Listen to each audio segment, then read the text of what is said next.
Bonjour. On peut se demander dans quelle mesure il existe encore des classes sociales aujourd'hui. Notre société semble se caractériser par la moyennisation.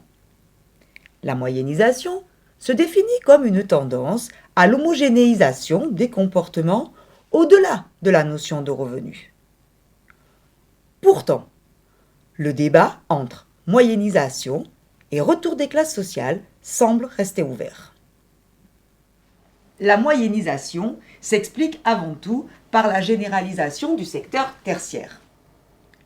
Celui-ci a contribué à rapprocher les comportements, principalement dans le monde du travail. Les frontières entre les cadres et les professions intermédiaires sont floues. Cette tertiarisation explique également l'augmentation du salariat. Cette augmentation a contribué à rapprocher les modes de vie.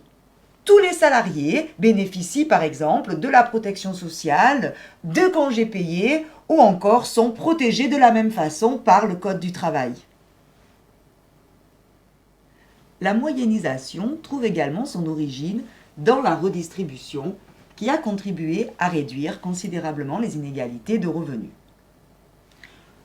Le graphique ici présenté nous montre en rouge les revenus après la redistribution, comparés en bleu au niveau des revenus primaires.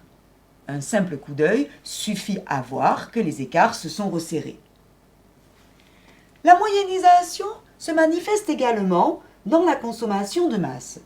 Chaque foyer dispose aujourd'hui de nombreux biens d'équipement, d'un réfrigérateur ou encore d'une automobile.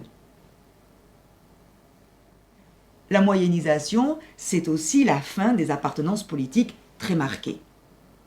Avec le déclin de la classe ouvrière, on a assisté à la fin d'un syndicalisme fort. Au contraire, aujourd'hui, toutes les catégories sociales se retrouvent autour de la défense de problèmes dits post-matérialistes, c'est-à-dire cherchent à donner de nouvelles orientations culturelles à la société. Enfin, la moyennisation, c'est aussi l'homogénéisation des comportements. Celle-ci est permise par la démocratisation scolaire et la massification de l'enseignement, mais également par la diffusion d'une culture de masse. Cette culture a commencé dans les années 60, grâce à la télévision et aux différents médias, et se poursuit aujourd'hui grâce à la généralisation d'Internet. Cependant, certaines données nous amènent à nous interroger sur une persistance de la notion de classe sociale. Par exemple, il existe des inégalités de patrimoine, inégalités qui restent très marquées.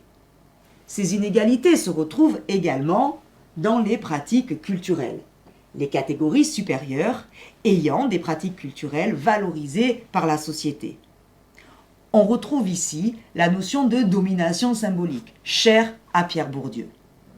Notons que ces différences de pratiques culturelles ne relèvent pas que d'une question de revenus.